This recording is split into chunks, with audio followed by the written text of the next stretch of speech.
week up in Illinois. You have been absolutely on fire with golf. Yeah. What do you got for us this week? Well, it's really an honor to be able to be with one of the organizations that was the leader in coming back from the lockdown and continues to. The ratings are sky high. They're absolutely dunking on every other sport right now, which is pretty cool. This past weekend, we went from 125 down to 70. Now, this is a course, guys, that hasn't played a PGA Tour event there since 2003. Now, on the new show, PGA Tour Live Postgame, we had Jim Furyk on, and he talked about what he hopes the setup will be this week.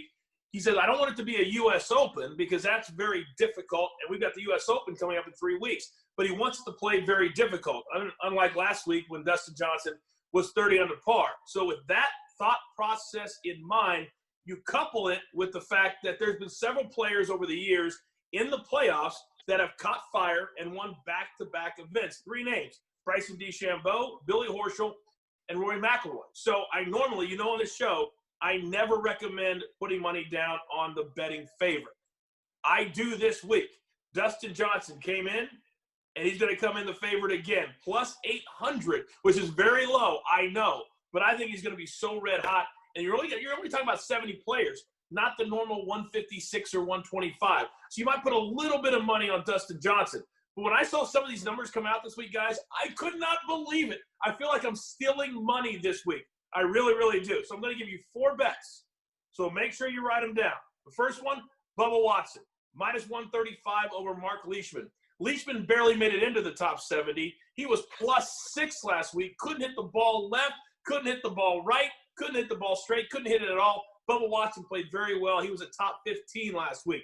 John Rahm had a great Sunday. He was a top 10 as well. Minus 125 over Justin Thomas. Now, I understand JT, number 2 in the FedEx Cup, but he's been very erratic. Either he wins or he just kind of plays. And right now he's kind of playing. John Rahm has his A game. I take him over Justin Thomas. Dustin Johnson, unbelievably, is an underdog to Bryson DeChambeau, the same guy who missed the cut last week, the same guy we've been fading for the last month. Because Vegas believes in Bryson DeChambeau so much, it doesn't believe you can go back-to-back. I'm betting the house on DJ over Bryson for the tournament. The whole house. The house. The entire house. This is a house bet. Yes. This is the biggest bet I've ever made on golf. I'm going to make it on Dustin Johnson. This will be house money like no one ever did when you bet the house. That's correct. And also I want to piss off Joey, so I know how much he hates house money. So I'm going to bet house money just to upset him.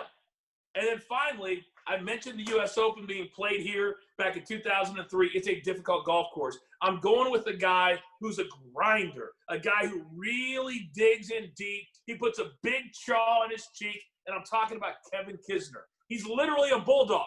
He went to Georgia. He is just minus 110 over Victor Hovland, one of the 3 young studs. Victor Hovland has never been this far before. It's his first year. He's a rookie. He's in the top 70, yes, but this is uncharted territory for him.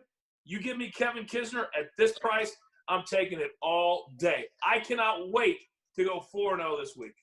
Coach, one big question. Last week, we were trying to get hold of you. You had Joey Delicious. He was texting you. The Philly Godfather was texting you. The college kids, I think, were even texting you. Everybody, and you put us on mute and would not answer all weekend. We almost thought we almost started having prayers for you, Coach. Put an APB on you. Well, it's one of those situations where when you do a show with 4 of the most immature individuals, including myself, on planet Earth, I knew at some point you guys weren't going to stop texting. I was actually in a meeting with my new show with some of the top execs at the PGA Tour. And I'm reading stuff about Tigers, whatever, this, whatever. And I finally had to put it on mute because I felt like I was going to lose my job over you clowns. And that's something that I will not allow. So I apologize. You're now off of mute. Of course, until this week when I've got to do it all over again. But, again, I apologize.